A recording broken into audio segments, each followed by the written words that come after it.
हरे कृष्णा, जय श्री हरि, ओम नमः शिवाय। मैं हूँ वामिका और आप सभी को पौष मास के कृष्ण पक्ष की सफला एकादशी की हार्दिक शुभकामनाएं। आज पौष मास की सफला एकादशी का व्रत रखा जाएगा।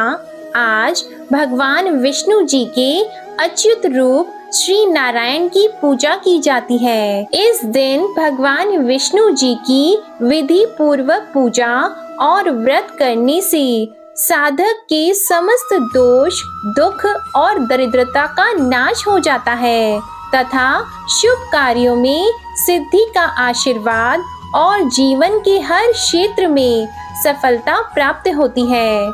इसलिए इसे सफला एकादशी के नाम से जाना जाता है। मनुष्य को 5 सहस्त्र वर्ष तपस्या करने से जिस पुण्य का फल प्राप्त होता है, वही पुण्य श्रद्धा पूर्वक रात्रि जागरण सहित सफला एकादशी का उपवास करने से मिलता है। आज की इस वीडियो में आप सुनेंगे सफला एकादशी की संपूर्ण व्रत कथा और आरती।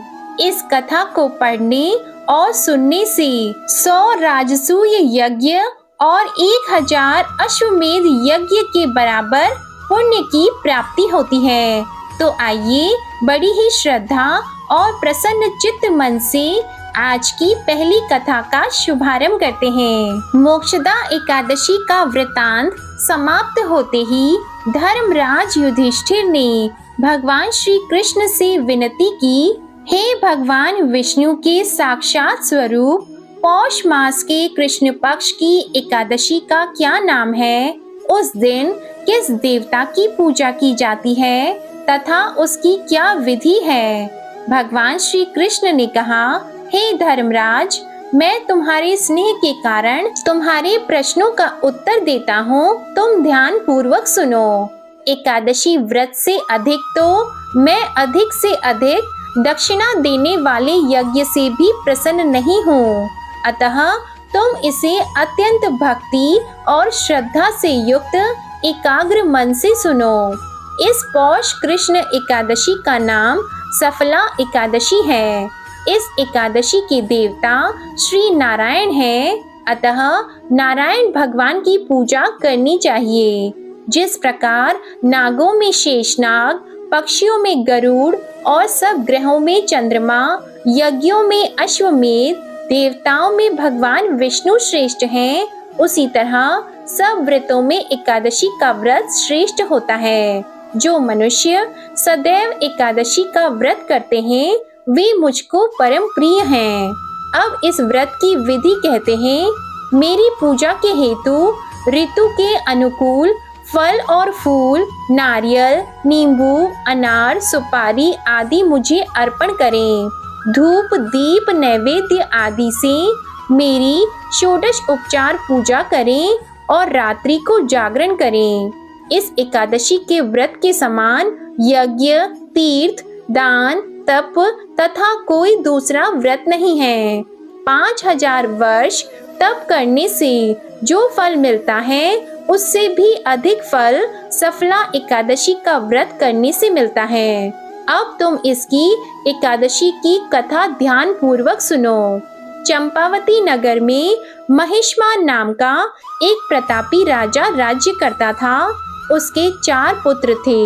उन सब में लुम्पक नामक बड़ा राजपुत्र महापापी था। वह पापी सदा पर स्त्री, वैश्यागमन और दूसरे बुरे कामों में अपने माता पिता का धन नष्ट किया करता था।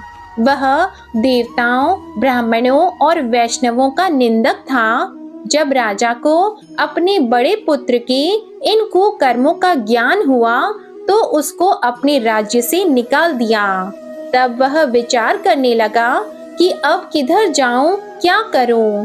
अंत में उसने चोरी करने का कार्य करने का निश्चय किया। वह दिन भर वन में रहता और रात्रि को अपने पिता की नगरी में चोरी करता। वह प्रजा को तंग करने और मारने का कुकर्म भी करता था। वह वन में पशुओं आदि को भी मारकर खा जाता था। राज्य कर्मचारी उसको इन कुकर्मों के कारण पकड़कर भी राजा के डर के मारे छोड़ देते थे। वन में एक अत्यंत प्राचीन पीपल का वृक्ष था। लोग उसकी भगवान के समान पूजा किया करते थे। उसी वृक्ष के नीचे एक महापापी लुम्पक रहता था। इस वन को लोग देवताओं का क्रीड़ा स्थल मानते थे। पौष मास के कृष्ण पक्ष की दशमी तिथि के दिन वह वस्त्रहीन होने के कारण शीत के मारे समस्त रात्रि को सो नहीं सका और वह मूर्छित हो गया। उसके हाथ पैर अकड़ गए और सूर्योदय होने पर भी उसकी मूर्छा नहीं गई। दूसरे दिन सफला एकादशी को दोपहर के समय सूर्य की गर्मी से उसकी मूर्छा दूर हुई तो वह होश में आकर गिरता पड़ता वन में भोजन की खोज में भटकने लगा, परंतु शारीरिक कमजोरी और कष्ट के कारण वह जीवों को मारने में असमर्थ रहा। अंत में वह वृक्षों से गिरे हुए फलों को बीनकर पीपल के वृक्ष के नीचे आया। उस समय तक सूर्य भगवान अस्त हो गए थे। उसने फलों को पीपल के वृक्ष के नीचे लाकर रख दिया और रो रो कर कहने लगा, भगवान, यह सब फल फूल आपके ही अर्पण हैं। आप ही इनसे तृप्त होइए। उस रात्रि भी उसको दुख के मारे नींद नहीं आई और वह रो रो कर भगवान को याद करता रहा। इस प्रकार उससे अनजाने में ही सफला एकादशी का उपवास और रात्रि में ईश्वर भक्ति हो गई। इस उपवास तथा जागरण से भगवान श्री विष्णु अत्यंत प्रसन्न हुए और उसके सभी पाप नष्ट हो गए। दूसरे दिन प्रातः के समय अनेकों सुंदर वस्तुओं से सजा एक अति सुंदर घोड़ा उसके सामने आकर खड़ा हो गया। उसी समय आकाशवाणी हुई कि हे राजपुत्र, भगवान नारायण की कृपा से तेरे समस्त पाप नष्ट हो गए हैं। अब तू अपने पिता के पास जाकर पुनः राज्य प्राप्त कर। लुम्पक ने जब ऐसी आकाशवाणी को सुना तो वह अत्यंत प्रसन्न हुआ और हे भगवान, आपकी जय हो कहते हुए उसने घोड़े की पीठ पर रखा खाना खाया और वस्त्र एवं आभूषण पहन लिए। घोड़े पर चढ़कर वह अपने पिता के पास गया और संपूर्ण कथा उन्हें कह सुनाई। कुछ समय के बाद राजा महिष्मान ने लुम्पक को अपना राज्यभार सौंप दिया और स्वयं तपस्या करने वन में चला गया। अब लुम्पक शास्त्र अनुसार राज्य करने लगा। उसके स्त्री पुत्र आदि भी नारायण भगवान के परम भक्त बन गए। वृद्धावस्था आने पर वह अपने पुत्र को गद्दी देकर भगवान का भजन करने के लिए वन में चला गया और अंत में भगवान विष्णु के लोक को प्राप्त हुआ। जो मनुष्य भक्ति पूर्वक इस सफला एकादशी का व्रत करते हैं उनको सभी कार्यों में सफलता मिलती है और अंत में मोक्ष मिल जाता है। जो मनुष्य इस एकादशी का व्रत नहीं करते वे पूंछ और सींगों से रहित पशु के समान हैं। इस सफला एकादशी के व्रत का प्रभाव तो अनंत है ही, इसके महात्म्य के पढ़ने अथवा सुनने से भी अश्वमेध यज्ञ के फल की प्राप्ति होती है। प्रेम से बोलिए श्री लक्ष्मी नारायण भगवान जी की जय। अब आप सुनिए तुलसी माता की कथा। सावर्णी मुनि की पुत्री तुलसी अपूर्व सुंदरी थी। उनकी इच्छा थी कि उनका विवाह भगवान नारायण के साथ हो। इसके लिए उन्होंने नारायण पर्वत की घाटी में स्थित बद्री वन में घोर तपस्या की। दीर्घ काल तक तपस्या के उपरांत ब्रह्मा जी ने प्रसन्न होकर उन्हें दर्शन दिया और वर मांगने को कहा।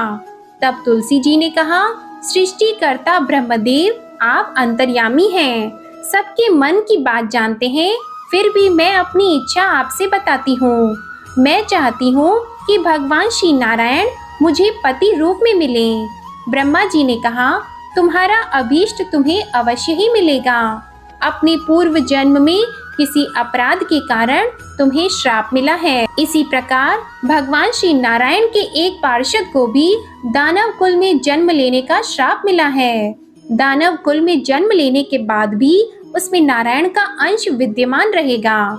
इसलिए इस जन्म में पूर्व जन्म के पाप के शमन के लिए संपूर्ण नारायण तो नहीं मिलेंगे, लेकिन नारायण के अंश से युक्त दानव कुल जन्मे उस शापग्रस्त पार्षद से तुम्हारा विवाह होगा।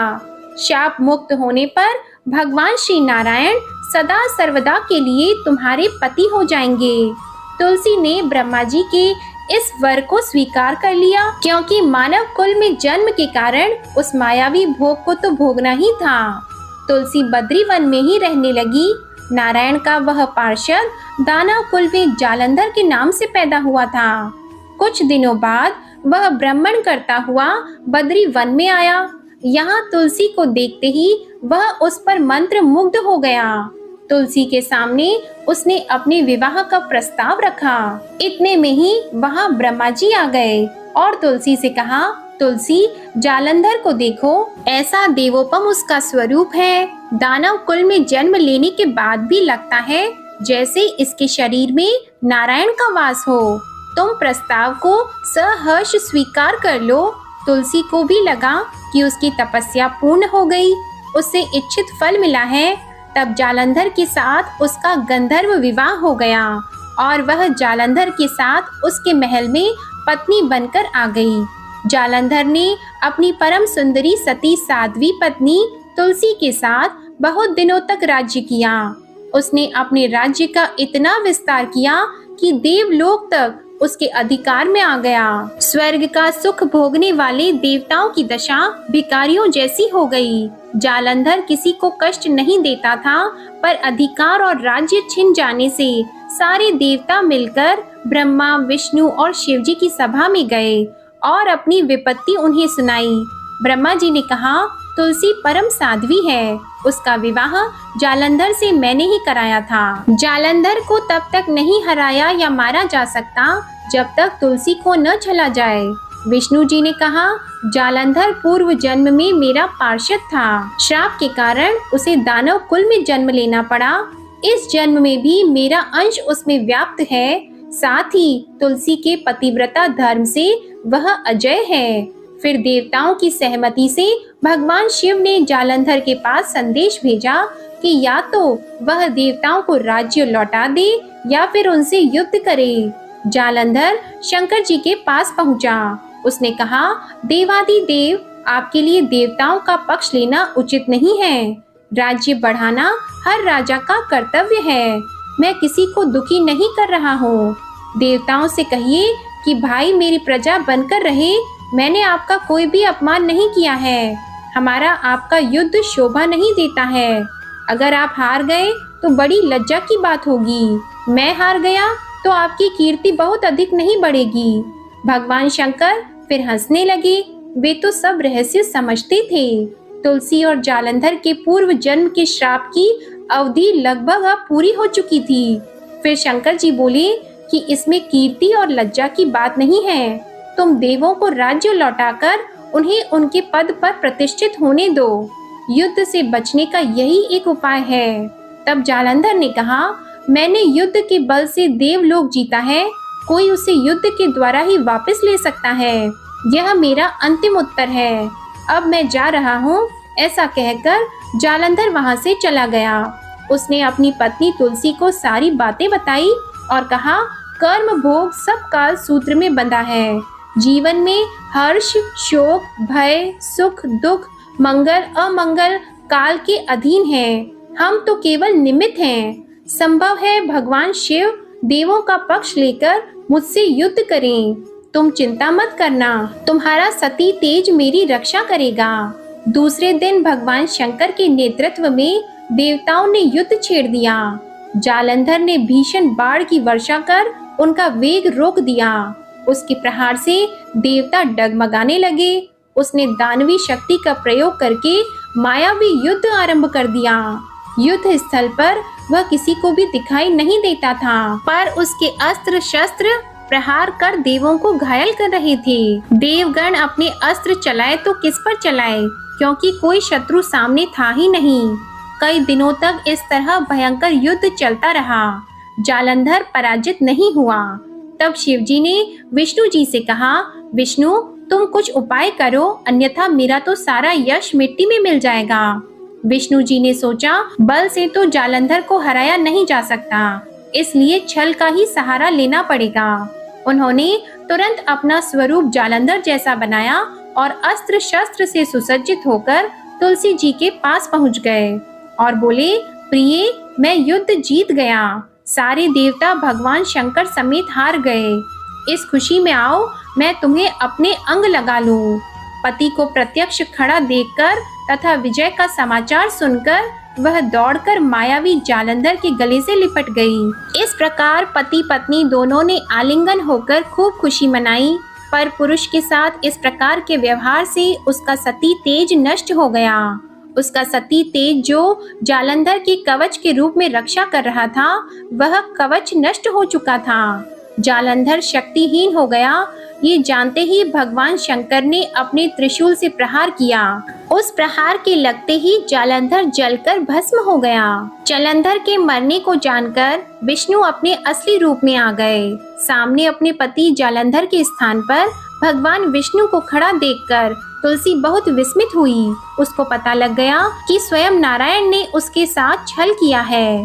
क्रोध में आकर तुलसी जी ने श्राप दिया कि एक सती स्त्री का सतीत्व भंग करने के अपराध में तुम हृदयहीन पत्थर हो जाओ। विष्णु जी ने तुलसी जी के श्राप को शिरोधार्य कर कहा, देवी, तुम्हारे तथा जालंधर के कल्याण के लिए मुझे ऐसा करना पड़ा। तुम दोनों को श्राप मुक्त करना था। तुम भी अब अपना शरीर त्याग कर तुलसी बिरवा के रूप में जन्म लोगी और मेरी पूजा तुलसी दल से होगी। मैं शालिग्राम पत्थर बनूंगा। मेरे शीर्ष पर तुम आदर से विराजमान होंगी। तुम्हारे पति की हड्डियों के चूर्ण से शंख की उत्पत्ति होगी।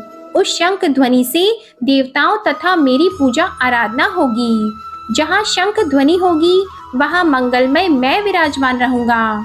तुमने पूर्व जन्म में बद्रीवन में मुझे पाने के लिए बड़ी तपस्या की थी। अब अगले जन्म में मैं नारायण प्रस्तर के रूप में बद्रीनाथ वन में स्थापित होऊंगा और मेरी पूजा अर्चना फल फूल से ना होकर तुम्हारी तुलसी दल से होगी। मेरे शीश पर विराजमान होकर तो मुझसे भी ऊंचा पद प्राप्त करोगी। बोलिए श्री लक्ष्मी नारायण भगवान की जय। बोलिए श्री तुलसी जी शालिग्राम जी की जय। जय जय श्री राधे कृष्णा। अब सुनिए एकादशी माता की कथा। एक बार एक राज्य में एक राजा रहा करता था। राजा बहुत ही बुद्धिमान और बलशाली था। राजा सदा ही अपनी प्रजा का बहुत अच्छे से ध्यान रखता था। प्रजा भी राजा को बहुत पसंद करती थी। राजा की 2 बेटियां थी। राजा अपनी दोनों बेटियों से बहुत प्रेम करता था। राजा की छोटी बेटी देखने में बहुत सुंदर और आकर्षित थी और राजा की बड़ी बेटी छोटी बेटी के मुकाबले थोड़ी कम सुंदर थी।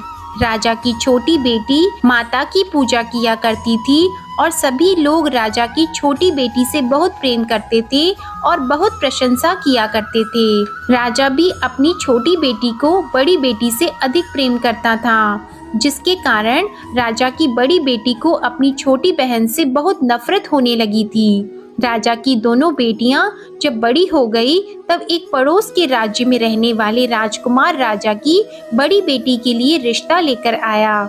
लेकिन जैसे ही उस राजकुमार की नजरें राजा की छोटी बेटी पर पड़ी तो वह राजकुमार राजा की छोटी बेटी पर आकर्षित हो गया और छोटी बेटी से पहली नजर में प्रेम करने लगा। उस राजकुमार ने राजा की बड़ी बेटी के साथ विवाह करने से मना कर दिया और उसने राजा से कहा कि मैं आपकी छोटी बेटी से विवाह करना चाहता हूँ। ये सब देखकर राजा की बड़ी बेटी अपनी छोटी बहन से बहुत क्रोधित हो गई और राजा की बड़ी बेटी ने अपनी छोटी बहन को अपना सबसे बड़ा दुश्मन मान लिया।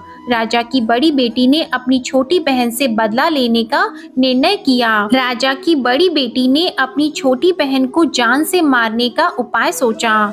राजा की बड़ी बेटी ने अपनी छोटी बहन को मारने के लिए सबसे पहले एक लड्डू में जहर मिलाकर अपनी छोटी बहन को दे दिया और उसको लड्डू खाने के लिए कहा। लेकिन लड्डू खाने के बाद भी छोटी बहन को कुछ भी नहीं हुआ। बड़ी बहन ये देखकर बहुत आश्चर्यचकित हो गई, लेकिन बड़ी बहन ने हार नहीं मानी। जब उसकी छोटी बहन रात में कमरे में सो रही थी तब उसने एक मटके में सांप रखकर उसके कमरे में छोड़ दिया, लेकिन सांप भी छोटी बहन का कुछ नहीं कर पाया।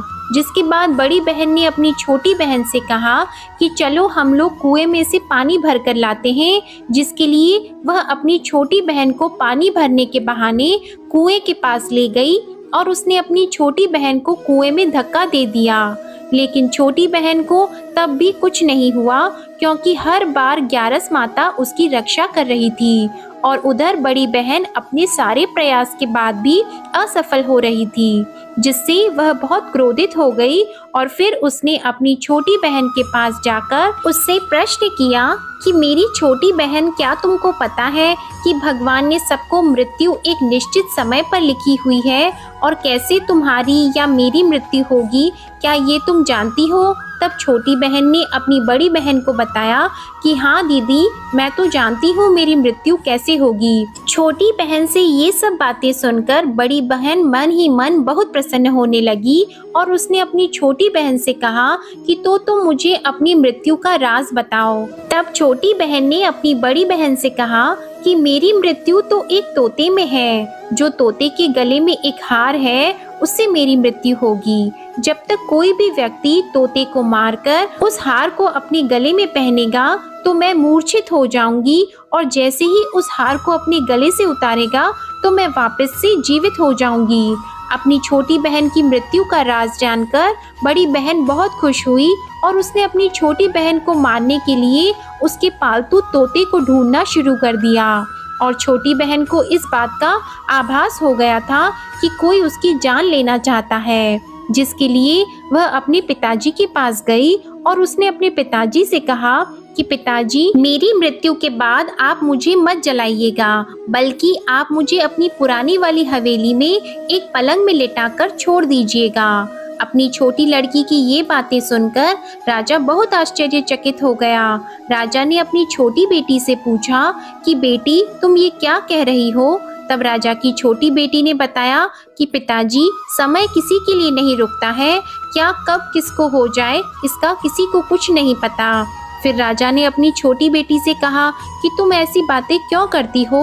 2-3 दिन के बाद तो तुम्हारा विवाह है। लेकिन छोटी बेटी ने अपने पिताजी को ऐसा करने पर मजबूर कर दिया और उनसे वचन ले लिया। राजा ने भी अपनी छोटी बेटी की बात स्वीकार कर ली और 2-3 दिनों के बाद जब शादी का समय आया तब राजकुमार बारात लेकर राजा के घर आया और राजकुमार और राजा की छोटी बेटी का विवाह शुरू हो गया। जैसे ही राजा की छोटी बेटी राजकुमार के साथ फेरे लेना शुरू हुई तो उसकी बड़ी बहन अपनी छोटी बहन के कमरे में जाकर उसके तोते को पकड़ लेती है और उसको जान से मार देती है। तोते के गले में जो हार था उसको अपने गले में धारण कर लेती है और जैसे ही बड़ी बहन उस हार को अपने गले में धारण करती है तो उधर छोटी बहन 3.5 ही फेरे ले पाती है और वहीं पर बेहोश होकर गिर जाती है। जिसके बाद राजा ने बड़े बड़े दर्द हकीमों को बुलाया और अपनी छोटी बेटी का इलाज करने के लिए कहा। राजा की बात सुनकर जब वैद्य ने छोटी बेटी को देखा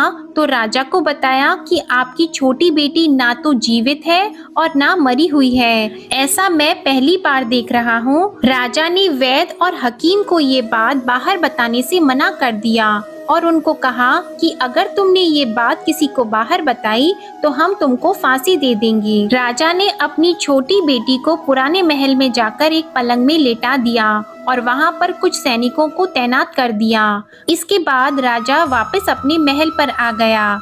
राजा की बड़ी बेटी अपने पिताजी के पास आई और कहने लगी कि पिताजी, अगर ये शादी संपन्न नहीं हुई तो आपकी इज्जत का क्या होगा? आप कहें तो मैं आपकी इज्जत बचाने के लिए राजकुमार से शादी करने के लिए तैयार हूँ। जिसके बाद राजा ने अपनी बड़ी बेटी की बात मान ली और राजा ने बड़ी बेटी को छोटी बेटी के कपड़े पहनाकर मंडप में भेज दिया।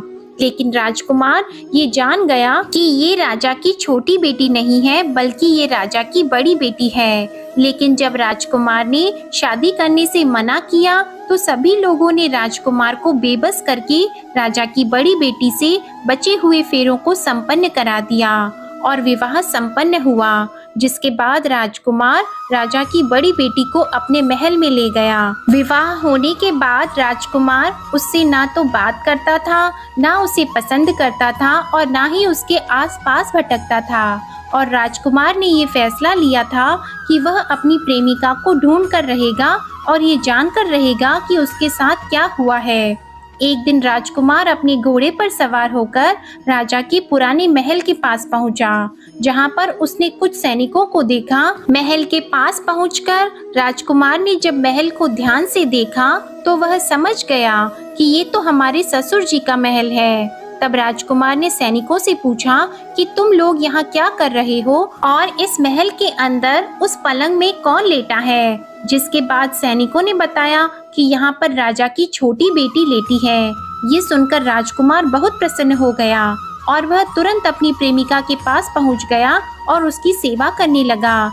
जैसे ही रात हुई तो राजा की छोटी बेटी उठकर खड़ी हो गई। राजकुमार ये देखकर बहुत खुश हो गया और उसने अपनी प्रेमिका से पूछा कि तुम यहाँ क्या कर रही हो, तुम मेरे साथ मेरे घर चलो। राजा की छोटी बेटी ने राजकुमार को सारी बातें बता दी कि मेरी जान एक तोते में बसती थी और मैंने ये बात सिर्फ अपनी बड़ी बहन को बताई थी और मुझे पता है कि उसने ही मुझे मारने का प्रयास किया है। उसके पास एक हार है जिसको वह सुबह पहन लेती है और रात को उतार देती है। जब तक वो हार को पहन कर रखती है तब तक मैं मूर्छित रहती हूँ और जैसे ही वो हार को उतार देती है तो मैं जीवित हो जाती हूँ और जब तक मेरी बड़ी बहन के पास वो हार रहेगा तब तक मैं ऐसे ही जीवित और मूर्छित होती रहूंगी।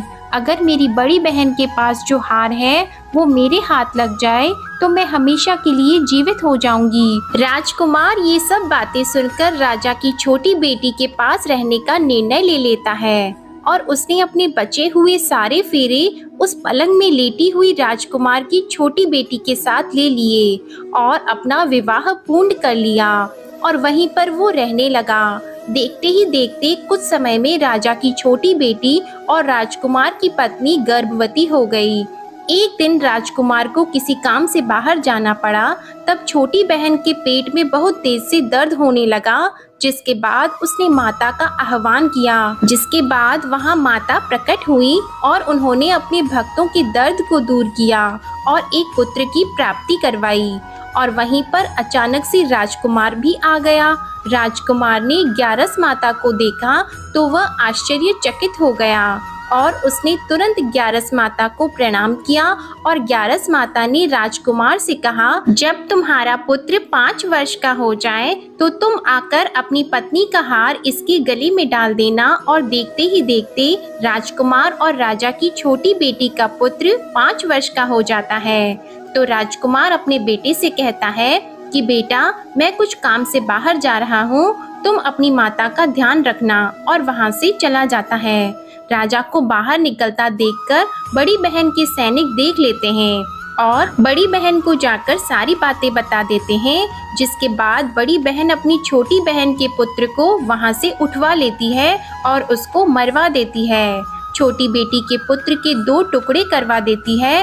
पहला टुकड़ा चक्के के पास छुपा देती है और दूसरा टुकड़ा अपने पलंग के नीचे रख लेती है। अब ग्यारस माता भिखारी का रूप लेकर आती है और एक भिखारी का रूप रखकर बड़ी बहन के पास चली जाती है। जिसके बाद वहाँ पर भिक्षा मांगने लगती है। तो बड़ी बहन अपने नौकरों से कहती है कि जाकर भिक्षा दे दो। लेकिन जैसे ही नौकर ग्यारस माता को भिक्षा देने के लिए आते हैं तो माता उन्हें मना कर देती हैं और कहती है कि मैं तुम्हारी महारानी से ही भिक्षा लूंगी। जिसके बाद बड़ी बहन स्वयं ही भिक्षा देने के लिए माता के पास आती है। तब माता एक बिल्ली का रूप लेकर उसके कमरे में चली जाती है और वहाँ पर छोटी बेटी के पुत्र के 2 टुकड़े को आपस में जोड़ देती है और उसे जीवित कर देती है। फिर उसे वहाँ से ले जाती है। राजकुमार अपने बेटे को लेकर अपनी पत्नी के पास जाता है और उसे कहता है कि तुम इसका ध्यान रखना। अगर तुम इस बच्चे का अच्छे से ध्यान रखोगी तो मैं तुमसे बात करूंगा। एक दिन राजकुमार अपने बच्चे से कहता है कि तुम मम्मी से उनके गले का हार मांग लो। तो अपने पिता की बात मानकर राजकुमार का लड़का अपनी मम्मी के पास जाता है और कहता है कि मम्मी, मुझे तुम्हारा हार चाहिए। यह सुनकर पहले तो बड़ी बहन बहुत क्रोधित होती है, पर उसको यह याद आता है कि राजकुमार ने कहा था कि अगर मैं इस बच्चे का ध्यान अच्छे से रखूंगी तो वह मुझसे बात करेंगे, जिसके कारण वह हार उस बच्चे को दे देती है और वह तुरंत हार को ले जाकर अपने पिताजी को दे देता है। और तभी राजकुमार अपने बेटे को लेकर वहां से जाने लगता है और अपनी पत्नी से कहता है कि तुम हमारे लिए खाना बनाकर रखना, मैं शाम को आकर तुम्हारे साथ खाना खाऊंगा। और वह अपने बेटे को लेकर वहां से चला जाता है, जिसके बाद वह राजा के पास जाता है और उनको सारी बातें बता देता है। राजा अपनी बड़ी बेटी की ये करतूत सुनकर बहुत क्रोधित होते हैं और अपनी परवरिश पर ही दोष देने लगते हैं। राजकुमार को अपनी छोटी बेटी के साथ रहने के लिए आदेश दे देते हैं। इस प्रकार 11 माता की कृपा से राजकुमार और राजा की छोटी बेटी सुखपूर्वक रहने लगे। प्रेम से बोलिए एकादशी माता की जय। प्रेम से बोलिए माता लक्ष्मी और भगवान विष्णु की जय, माता पार्वती और भगवान शंकर की जय। अब आप सुनिए विष्णु चालीसा का पाठ। विष्णु सुनिए विनय सेवक की चितलाए, कीरत कुछ वर्णन करो दीजिए ज्ञान बताए। नमो विष्णु भगवान खरारी, कष्ट नशावन अखिल बिहारी। प्रबल जगत में शक्ति तुम्हारी, त्रिभुवन फैल रही उजियारी। सुंदर रूप मनोहर सूरत, सरल स्वभाव मोहनी मूरत। तन पर पीतांबर अति सोहत, बैजंती माला मन मोहत। शंख चक्र कर गदा विराजे, देखत दैत्य असुर दल भाजे। सत्य धर्म मद लोभन गाजे, काम क्रोध मद लोभन छाजे। संत भक्त सज्जन मन रंजन, धनुज असुर दुष्टन दल गंजन। सुख उपजाए कष्ट सब भंजन, दोष मिटाय करत जन सज्जन। पाप काट भव सिंधु उतारण, कष्ट नाश कर भक्त उबारण। करत अनेक रूप प्रभु धारण, केवल आप भक्ति के कारण। धरणी धेनु बन तुम ही पुकारा, तब तुम रूप राम का धारा। भार उतार असुर दल मारा, रावण आदिक को संहारा। आप वराह रूप बनाया, हिरण्याक्ष को मार गिराया। धर्मस्य तन सिंधु बनाया, 14 रत्नन को निकलाया। अमिलख असुरन द्वंद मचाया, रूप मोहिनी आप दिखाया। देवों को अमृत पान कराया, असुरन को छवि से बहलाया। कूर्म रूप धर सिंधु मझाया, मंदराचल गिरि तुरत उठाया। शंकर का तुम फंद छुड़ाया, भस्मासुर को रूप दिखाया। वेदन को जब असुर डुबाया, कर प्रबंध उन्हें ढूंढवाया। मोहित बन कर खल ही नचाया, उस ही कर से भस्म कराया। असुर जलंधर अति बलदाई, शंकर से उनकी न लड़ाई। हार पार शिव सकल बनाई, कीन सती से छल खल जाई। सुमिरन कीन तुम्हें शिव रानी, बतलाई सब विपत कहानी। तब तुम बने मुनीश्वर ज्ञानी, वृंदा की सब सुरति भुलानी। देख 3 धनुज शैतानी, वृंदा आए तुम्हें लपटानी। हो स्पर्श धर्म क्षति मानी, हना असुर उर शिव शैतानी। तुमने ध्रुव प्रहलाद उबारे, हिरणाकुश आदिक खल मारे, गणिका और अजामिल तारे, बहुत भक्त भव सिंधु उतारे, हरहु सकल संताप हमारे, कृपा करहु हरि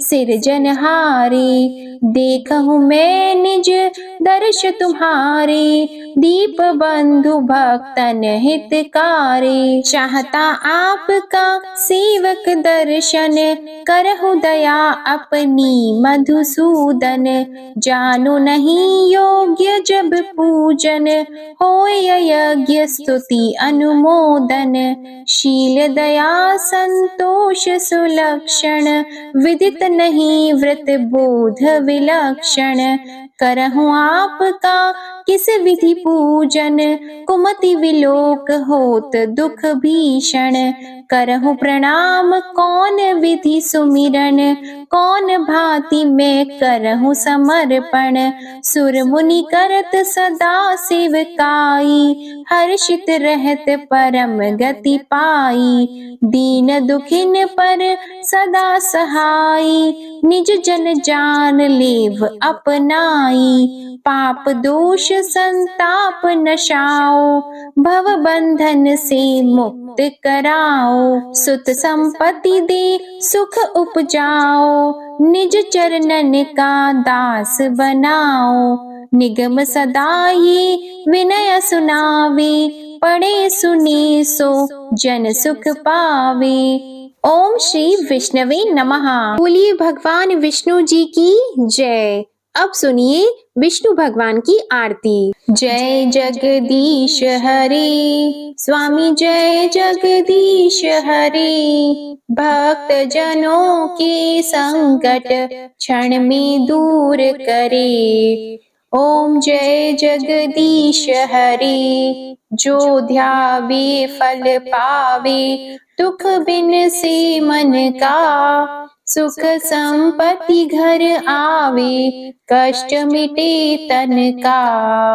ओम जय जगदीश हरे, मात पिता तुम मेरी, शरण गहूँ किसकी, तुम बिन और न दूजा, आस करूं जिसकी। ओम जय जगदीश हरे, तुम पूर्ण परमात्मा, तुम अंतर्यामी, पार ब्रह्म परमेश्वर, तुम सबके स्वामी। ओम जय जगदीश हरे, तुम करुणा के सागर, तुम पालन करता, मैं मूरख खल कामी, कृपा करो भरता।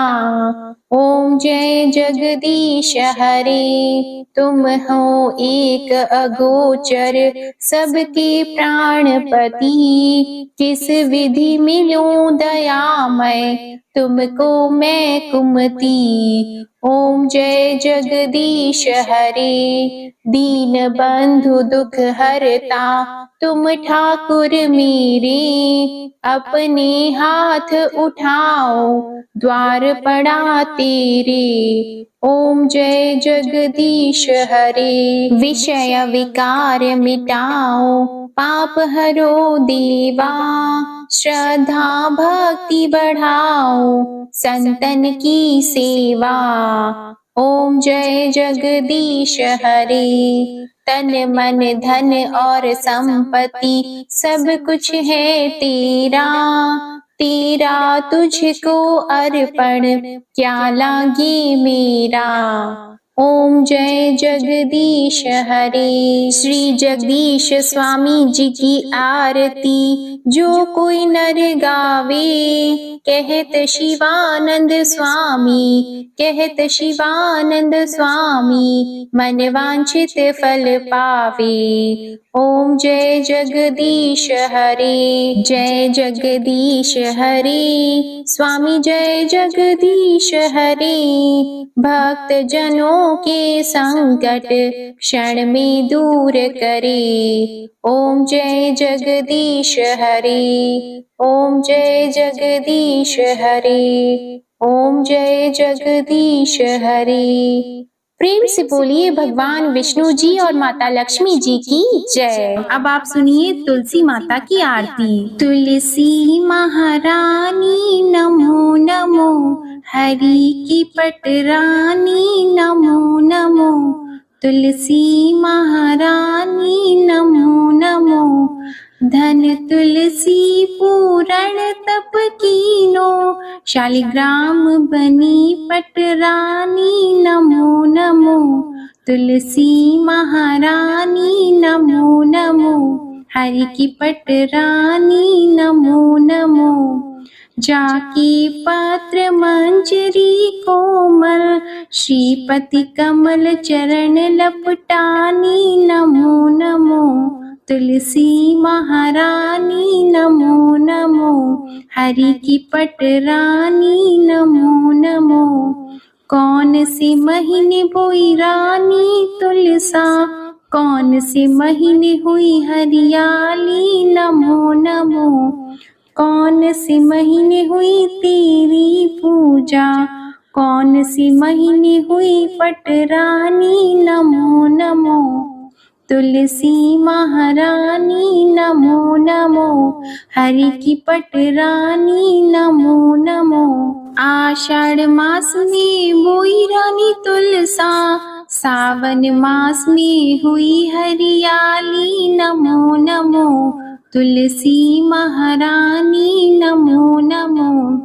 कार्तिक मास में हुई तेरी पूजा, मंगसिर मास में हुई पटरानी नमो नमो। तुलसी महारानी नमो नमो।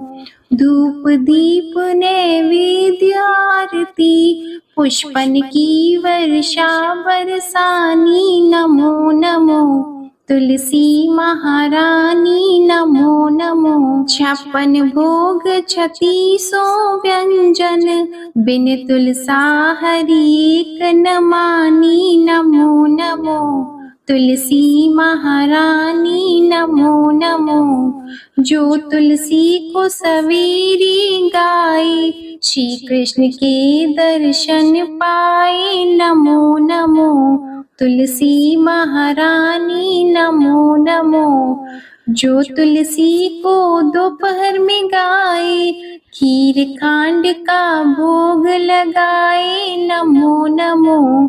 तुलसी महारानी नमो नमो। जो तुलसी को सांझ को गाए, श्री कृष्ण की आरती उतारे नमो नमो। तुलसी महारानी नमो नमो। जो तुलसी को रात को गाए, श्री कृष्ण के चरण दबाए नमो नमो।